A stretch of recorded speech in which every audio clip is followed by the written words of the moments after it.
আসসালামু আলাইকুম। Red cyber ভিডিওতে সবাইকে স্বাগতম। আজকে আমরা picoCTF থেকে একটা প্রবলেম সলভ করব। আপনারা অবশ্যই আগের ভিডিওটা দেখে আসবেন, কারণ ওইটার নাম ছিল Sleuthkit ইন্ট্রো। তো ওই ভিডিওটার আপডেট ভার্সন বলতে পারি আমরা এইটা Sleuthkit Apprentice, যেটা আমরা আজকে সলভ করব। তো ফার্স্ট অফ অল আমাদের এখানে দেখেন, download this disk image find the flag. And notable say if you are using web shell, download and extract the disk image into temp, not your home directory. এটা আমি বলতে পারি on kind of একটা fun করার জন্য ওরা just বলছে, কারণ এটা এই ইনফরমেশনটা আমাদের কাজেই লাগে না কোনো। দেখি তাহলে আমরা কাজে লাগি কি লাগে না। এখানে আমরা ডাউনলোড করে দিই wget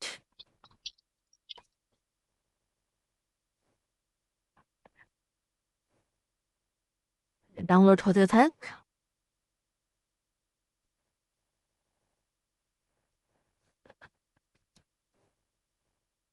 এই যে এখানে এটা ডাউনলোড হয়ে গেছে, এটা দেখেন যে ফরম্যাট আছে।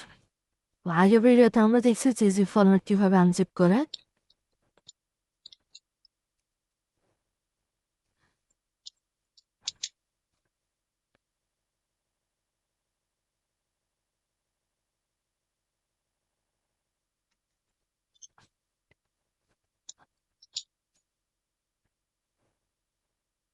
কত ভিডিও যারা দেখছে তারা জানেন কিভাবে স্লথেনকিটে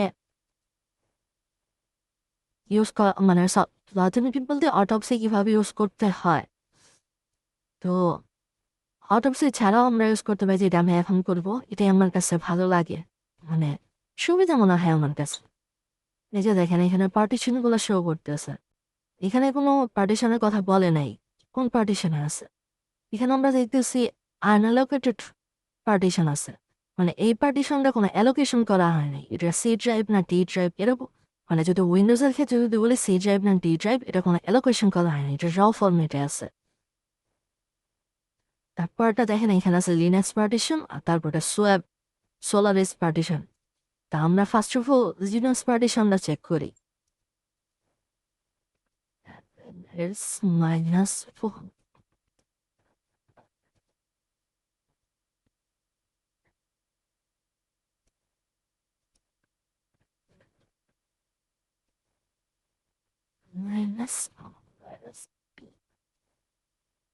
এখানে এই পার্টিশনটা, এখানে FLS হচ্ছে এই পার্টিশন, এই ইমেজটা মানে অ্যানালাইসিস করার জন্য একটা টুলস।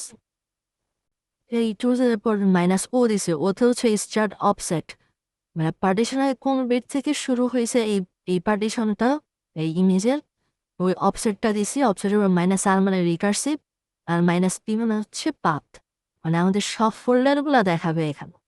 তো ইজিলি এই ফোল্ডারগুলো দেখে বুঝতে পারতে যে বুট পার্টিশন, মানে এই পার্টিশনে ওই লিনাক্সটা চলতেছে, মানে বুট পার্টিশন। যেমন উইন্ডোজের ক্ষেত্রে যদি বলে সি ড্রাইভ হচ্ছে বুট পার্টিশন, কারণ সি ড্রাইভ রান করে, সরি মানে উইন্ডোজ রান করে সি ড্রাইভ থাকে। তো আমার মনে হয় না এখানে কিছু আছে। তো যদি আমরা পুরো ফুল তাও এগুলো করি, মানে অ্যানালাইজ করি, তাহলে অনেক বড় হবে। এর জন্য আমার যেহেতু মনে হইতেছে না যেখানে নাই, এর জন্য আমি লাস্টের টাচে যাই, কারণ সোয়াপ পার্টিশনে কিছু নাই। সোয়াপ পার্টিশনের দেখেন 48, এটা সাইজ অনেক, সাইজ ঠিক আছে, বাট এই সোয়াপ পার্টিশনে কিছু থাকে না কখনোই। তাও যদি আমরা দেখতে চাই তাহলে দেখাই আপনাদের। আমি আমার এক্সপিরিয়েন্স থেকে ফাইলের নাম দেখে বুঝছি যে এই পার্টিশনে কিছু না থাকার পসিবিলিটি বেশি। এই পার্টিশনটা দেখেন, অপসের ইনভ্যালিড ইমেজ পার্টিশন, তার মানে হচ্ছে বলতে গেলে এটা কিন্তু সেম ভাবেই করছি, বাট এই পার্টিশনটা আমাদের অন হইতেছে না। সরি আমি একটা এখানে নিশ্চিত করছি মাইনাস। এই যে দেখেন can not determine the file system, মানে সোয়াপ পার্টিশনে কখনো কিছু থাকবে না। এরপরে আমরা লাস্ট যে লিনাক্সের আরেকটা পার্টিশন আছে, এই পার্টিশনটা চেক করি। এই পার্টিশনে খুব সম্ভবত আমাদের ফ্ল্যাগটা থাকবে। এই যে দেখেন লাস্টে flag.txt এটা এখানে চলেই আসছে রুট ডিরেক্টরি তারপর flag.txt এটা আমরা অন করব এটা হচ্ছে এটার আইচ্যাট নাম্বার আইনোড নাম্বার থেকে এটা অন করার প্রসেস হচ্ছে আপনার ফার্স্ট অফ অল আইক্যাট নামে একটা টুলস আছে ওইটা ইউজ করবেন আমি আরেকটা খুলে নিই উপরে থেকে আমরা একটু দেখতে আসি আচ্ছা উপরে আচ্ছা যেখানে আমার ফ্ল্যাগের ট্রেস পেয়েছে ওইটাই আগে চেক করি রুটের ভিতরে এখানে দেখা যায় রুটের ভিতরে মাই ফোল্ডার আছে মাই ফোল্ডারের ভিতরে flag.txt আছে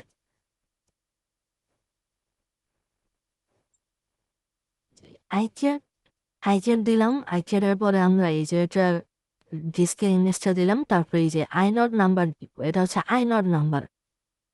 আইনড নাম্বার দিলে ওই নির্দিষ্ট ওই মানে ফোল্ডার অথবা ওই ফাইলটারই বোঝাবে স্পেসিফিক আইনড নাম্বার সেটা আইডেন্টিটি যেমন আমাদের স্কুলে যখন পড়তাম তখন একটা আইডি কার্ডে আইডি নাম্বার থাকতো ওরকম এটা হচ্ছে একটা আইডেন্টিটি তো আমি এটা সেম নামেই দিলাম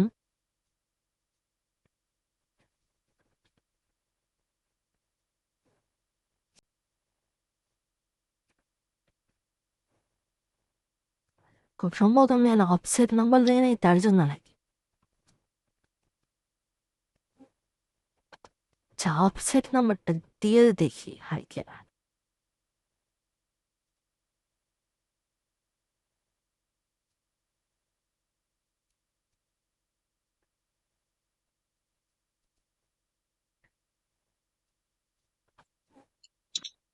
এই যে চলে আসছিল আগের ওরা অফসেট নাম্বার দিয়ে নেই তার জন্য ওরকম মানে can not determine the files charge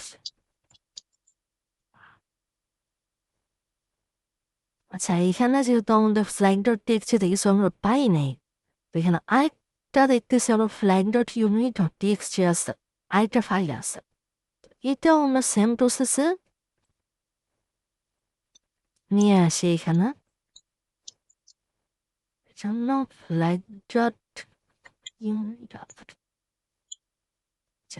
এটা আমরা ওপেন করে দিচ্ছি এই যে দেখেন এইখানে হইতেছে আমাদের সাইট